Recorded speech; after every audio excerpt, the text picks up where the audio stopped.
Hey guys, welcome back to my YouTube channel. So today is like a little vlog day. I want to do a little Popeyes mukbang. I've been wanting to do this for a while since Popeyes in Maypen open. So I wanted to do a Popeyes mukbang, and I have some errands to run. I'm actually in Maypen now, so I have a couple of things to buy. So I'm just going to take you guys with me today. So if you want to see what's up for this video, then keep on watching. I think I'm going to do a little Q&A as well, because I got some questions late for my last Q&A that I was not able to put in the very first one I did.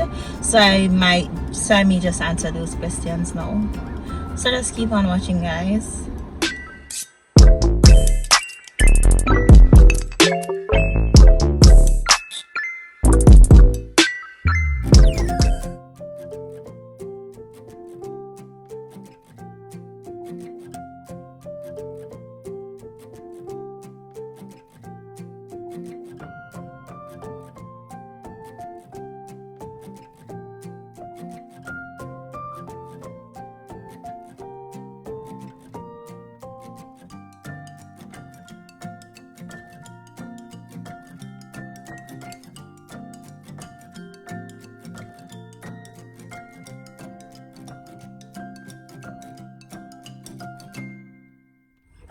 So I'm here at a Ital restaurant, which it's located here in Maypen, Clarendon.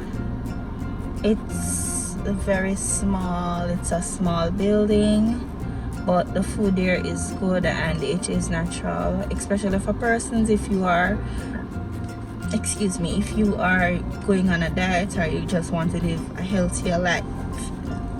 Excuse me, I don't know why I'm a Belgian and weak up at the same time. So if you're coming from down at the stoplight region, not coming from Maypen Town, down at the stoplight where Tiger Mart is, I know that is a landmark that a lot of persons who are familiar with Clarendon should know. So if you're coming from down Tiger Mart side, after you have passed the big juicy beef, then you're going to pass Cash Whiz. After you have passed Cash Whiz, then you're going to take the right turn. There will be a big building painted in red, I'm going to show you shortly, and a little cage up place, and then it is a small building that is painted in yellow, and the food is good. That is where, when you see me drink my green juice and I mind my own business, that is where I get my green juices to buy if I don't make it at home. So if I don't make my green juice at home, then I normally come and buy it here once I'm in Clarendon. So I'm just going to go quickly and order some green juice for Nina, and get some punch or something like that for Mr. Man, but to be honest, I'm gonna go Popeyes to eat something unhealthy today. I'm feeling for it, so I take up myself go Popeyes after, but I get one green juice here, so not just for myself but for my girlfriend as well. So I'll be back. So I'm just showing you guys, so that is the red building I'm talking about, and I don't know if you're seeing the little yellow shop. It's right there where that Pro Box is parked, right there. That is where the vegetarian place is.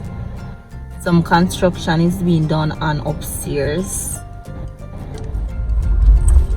Okay guys, so I went ahead and I got the okra punch, and I actually got callaloo and cucumber juice, which, you know, that is some green juice. So they're very reasonable and their things are made properly. So this is what the okra punch looks like. There's a lot of sun happening at evening now, so this is what the okra punch looks like. And this is what, I don't know what my green juice look like, because you guys have seen me drinking green juice on here before or on my social media platforms. So this is the callaloo and cucumber juice, green juice. So I'm now going to head to Popeyes to get something unhealthy for myself. So you know, it's just a day on the road, not even a day, like an evening on the road, because it's evening now. I don't even have on my watch. It's after 4 in the evening now, so I'm just going to go to Popeyes. Hopefully the line is not long, and the Popeyes that I am going to is in Maypen. It's actually at Mineral Heights. It's fairly new. Little Caesars, I think it's Little Caesars Pizza is there as well.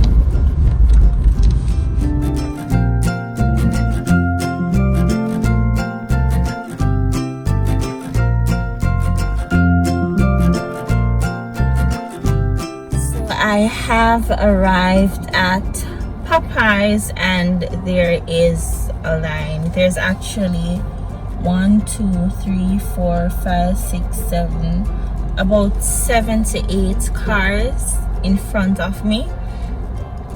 And it's like that, especially in the evenings. If you catch them in the afternoon, then there won't be a line, or the line will be shorter. 4 o'clock and above, there is always a long line here. So I'm here in the drive-thru trying to figure out what I'm going to have at Popeyes today. I normally buy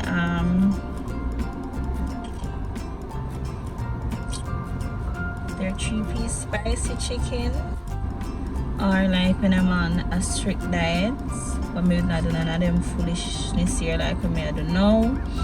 I would have a shrimp salad, but I don't feel like I'm on a diet today. I'm hungry and I just want something sensible to eat. I have never tried their sandwich, so I'm honestly considering it. But when I get up to where I am able to actually see the price board, then I'll decide. Because if a sandwich and 3 pieces of chicken cost the same, then it makes me forget the chicken, don't it? So I'm in the line and I'm waiting. I don't think this is gonna be a long video because I don't feel like I'll be doing a Q&A today. I think I want a Q&A when I am more relaxed, so we can still do the Popeyes mukbang. I was hoping that my friend Nina would be like physically here with me today, but she's not, so I'm just gonna do the mukbang by myself, and she's staying away from meat and stuff too. That's why I got her the green juice. So I'll be doing this mukbang by myself. I plan to do a seafood boil for myself, and I'm going to do a mukbang after with it when it's prepared. But I've got 2 months left to remove my braces, so I don't think that I'll be able to enjoy the seafood as I would with these in, because I want to get some king crabs for the mukbang, and I'll have corn in it. You know, persons who have had braces would understand the struggle losing a bracket and breaking stuff and things like that. So I've got 2 months left, so after when I've taken that off, and that is another journey that I'll be taking you guys on with me as well. When I'm getting my braces off, when I'm getting my braces removed, I'll take you there with me too. So I plan to do the mukbang, the seafood mukbang, and I'm also going to show you how to do a seafood boil, because I've actually like told persons how to do a seafood boil and it came out good. I've never done one for myself, but come on guys, I'm a human ecology teacher with a major in food and nutrition. Girl can cook, okay? Girl can cook. So yeah, I'm gonna do the mukbang for you know, and also show you guys how to do a good seafood boil. I gonna have like shrimp in it, lobster, king crabs, whatever me can put in there. I might even do some sausages. It all depends. You're gonna have egg, corn. It is going to be nice, guys. Irish potatoes. You know, it's gonna nice. I can picture it already.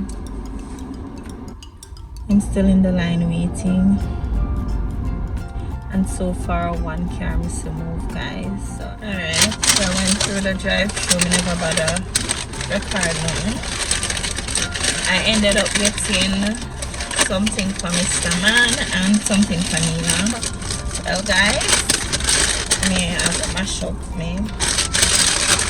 Guys, and I think I love Popeye's fries because it's actually seasoned fries. And now watch me, I sanitize man already. When the corona go around.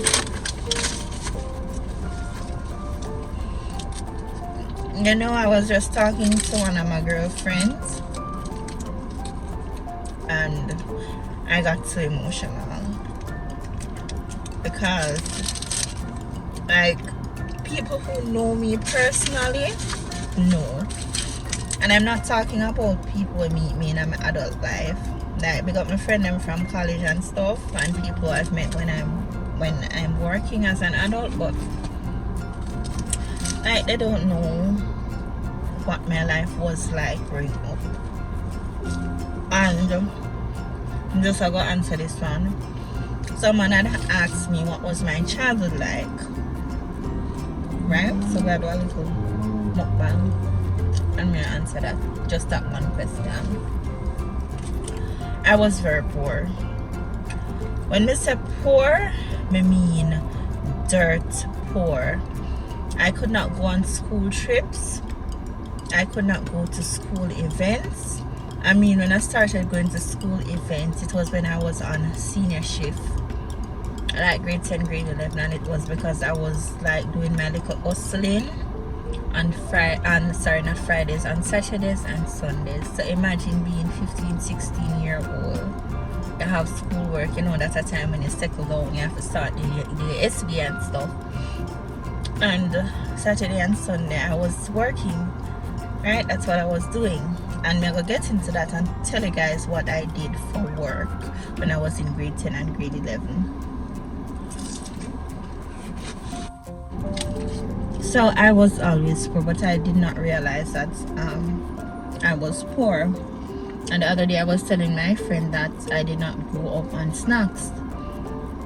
You know, if when you do a school picnic, I get cheese chicks and you get them tin of sausage, then macaroni and cheese. I remember that whatever my mother cooked the night before is what I would have to take to school with me the next day. Like, that was like early primary and basic school. I remember that. So if my mother never eats meat, so if she do like rice and peas and fish the Sunday and me I go school Monday, that was what I had to take with me. If a little mackerel and dumpling, and that me have to carry with me. And there were days when there was none. Should I mix the Kool-Aid give me to carry go to school? Me talk about basic school now, you know. And that is just what I would have to take with me. Sometimes there was none, there was nothing. And if you want to go to school and you want to learn, you just had to go without. Enough hungry days my face, to be honest. And like somebody just had talked to me and we talk about certain achievements that I have achieved, and she said, you know, I'm proud of you because we're friends from kids. You have achieved a lot. You talk about a specific achievement still, which I'm not gonna get into that with you guys. So I know she said she's proud of me and stuff. And you know, it just made me start to reflect. Because I had a rough childhood. It was not easy. So I did not know that I was poor until I started high school. Of course, some nights, you know, me I go on my bed without dinner and stuff like that, but that was my liberty. I did not have certain things, you know. So when school trip and stuff are going, I'm not even gonna say it to mommy because I know she don't have it. And for a woman to have 3 small kids working minimum wage, you're not going to afford additional things. The little money where you work are just to pay bills and buy little food. Sometimes the money not even there for buy food.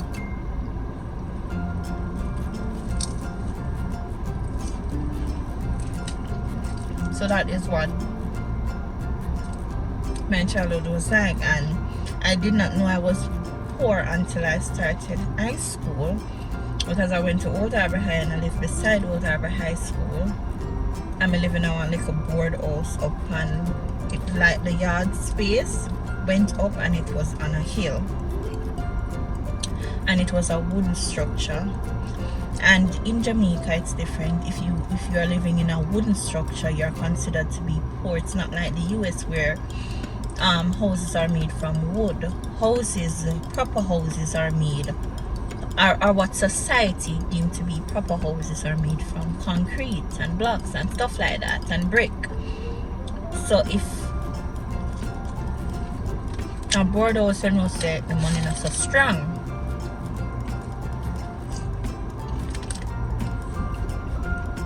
So I lived in a board house, and I never want nice board house, I want old board house. It just needed a lot of fixing. It was an outside bathroom as well,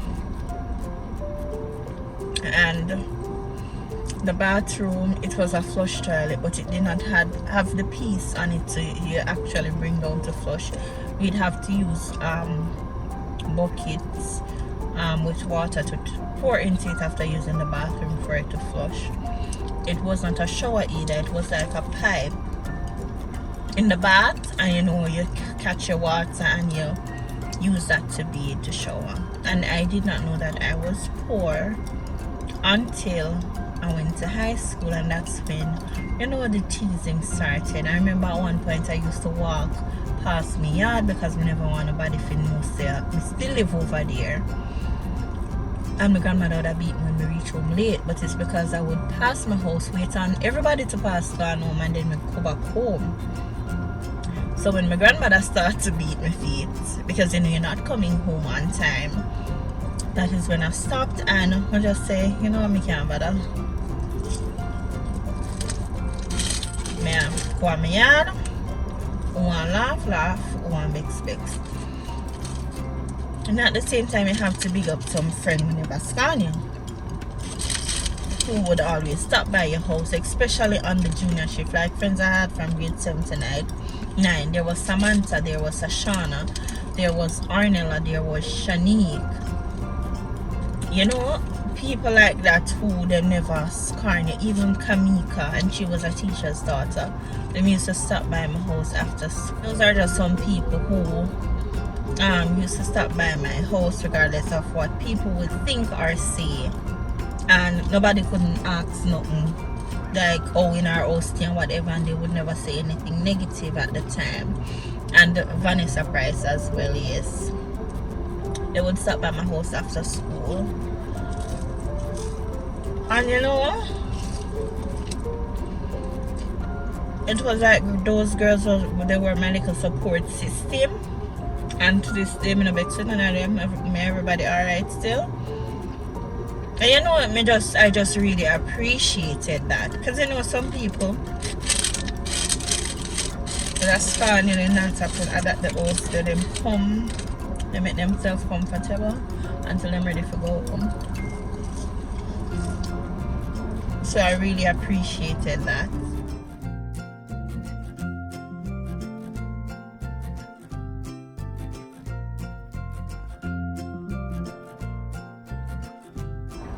So this is hot, really hot. The chicken is hot.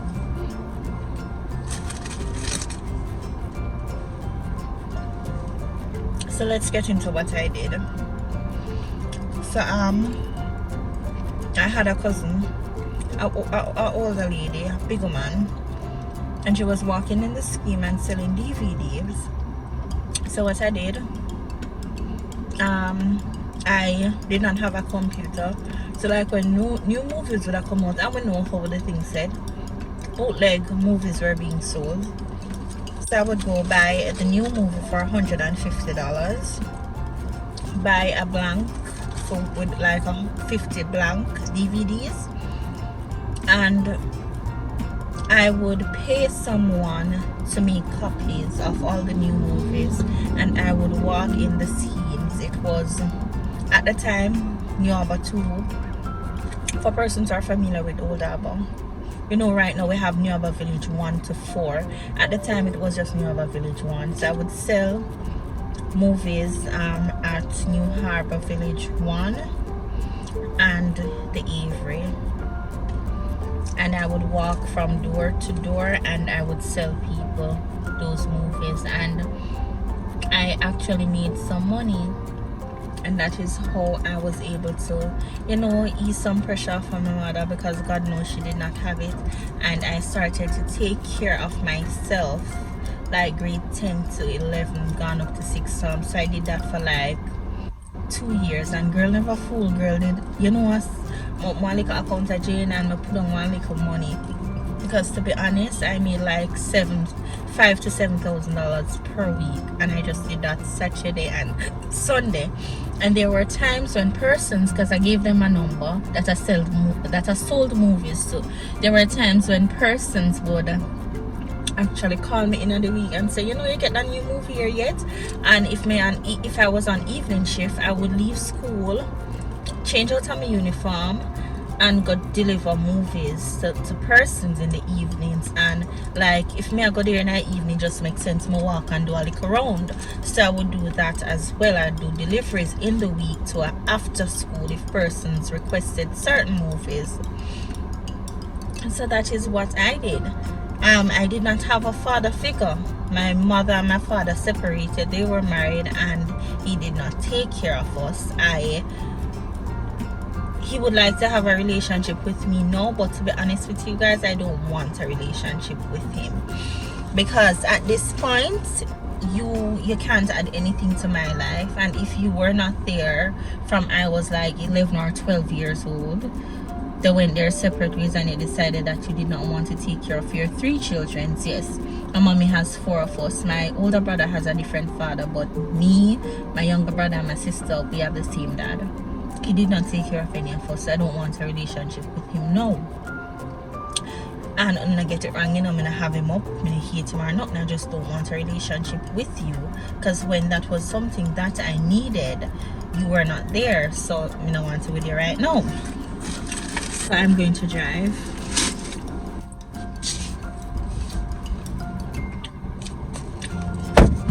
Hopefully the sun is getting on my face to blind both me and you guys. So yes, I had a rough childhood, because imagine having to work, having to seek employment. And I remember at one time my older brother, like I used to do little odd jobs for him. When I go down in his house and clean him room and his bathroom, and he would pay me. Me used to all wash him clothes and he would pay me. And then like people would just say, you know, brother and sister, we are siblings, why not just give more money a week time? And he said no.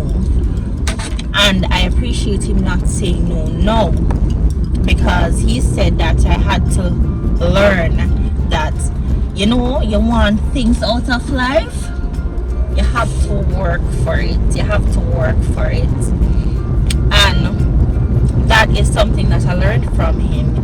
He did not just skip it, the car thingy, the older fell. So I appreciate the fact that my brother never gave me any handouts, because I learned the value of, you know, depending on you, working for what you want and all of that. And I think if there was someone always helping me out, I would not have the fighter spirit that I have now as an adult, because I always knew that there was nobody for me to call on. I couldn't call for my mother because mommy never have it. I can call on my brother, but he's going to say, okay, so you're going to work for it, you're going to do this, you're going to do that. I know that that is that. So as an adult, I'm appreciative that he could have given me $1,000 or $2,000, but instead him say, all right, you're gonna work for it. Listen, this is what you're going to do. And you know, I did it. I did that. So that's what I did on junior shift. We used to do liquor jobs to me from my older brother. So guys, in a little synopsis, that is what my childhood was like, and that is what I always tell people. Sometimes you see some people and it look like them a win or whatever. Me not winning, no. Nothing me a win, me not win. Right?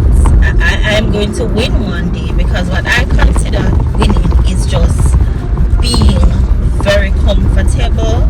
You're making enough money to live a comfortable lifestyle, and me not there yet. I'm not there yet, but I'm trying to do what I can do for myself to get there. But when you see people live, you see somebody, them buy one little house, them buy one little car, them in a them little job. You don't grudge people, because you don't know what that person went through. You don't know how hard them work. You don't know like the necessary sacrifices that that person made to be where they are today. Enough sacrifices me make. There are a lot of things that I wanted to do that I could not do. Even though there are a lot of things that I want to do that I cannot do, because I have bills and you have to prioritize. So you know, grudge people, everybody have them there. All you need to do is work towards it, and you make the necessary sacrifices to be where you need to be in life. At the end of the day, I always tell people this: everyone has the same 24 hours in every day. Everybody have the same 24 hours in every day. But what are you doing with yours? That is the question. When you take your 24 hours, you take your eye clear, sit up on social media, scroll, every pan and you're gone. What you do with your 24 hour where you get in every day? I know what I did with mine, and me know say me could have used it better too. But regardless, I work hard, I sacrifice, and I make a move to where I need to be in life, and I'm just going to continue working towards that. So I'm finished eating. I'm at my destination now. So for me, the moral of the story is just leave people alone. Don't stand on the outside looking in and judging people, or wanting what people have, or wanting their life. Because to be honest, some people life would have break you. You literally probably would not have had the strength to rise above your challenges and your circumstances. It's just for example, there'll be like two siblings, right? And like your parents customers say, coming like your workless drunkard papa, right? One of them decide to rise above it, go university, become a better person, while the other one turn drunkard like him father. So everybody's situation is different. So guys, just don't be too judgy. Not stress out my body and not make bad mind taking over. Because you see, from your work towards something, believe me, your day come. Me sit down and me patiently wait. I did that because there were persons who I did not want to go to sixth form, right? And to be honest, I did not even want to become a teacher. I wanted to become a lawyer, and the subjects that I pursued was to do law.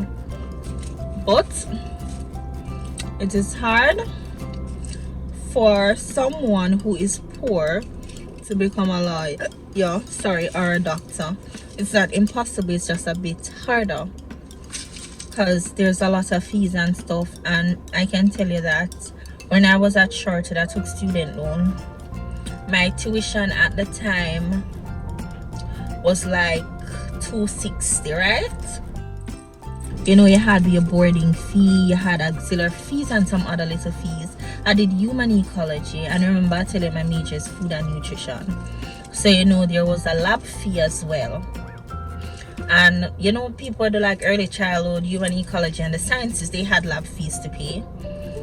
And student loans send like 170 or 180 when my school fee was like 260. So there are a lot of fees, and that is for teachers college. So you can imagine somebody where do medicine or law, but them school fee are millions, or you know, say law is like 1 point something million the last time I checked, which was years ago. And probably like medicine, I don't know, I'm just guessing. If you know, you can comment below and let me know. Medicine is probably like 3 point something million a year. I don't know. If you know, you can correct me, but I'm just doing a rough check. It's probably that. So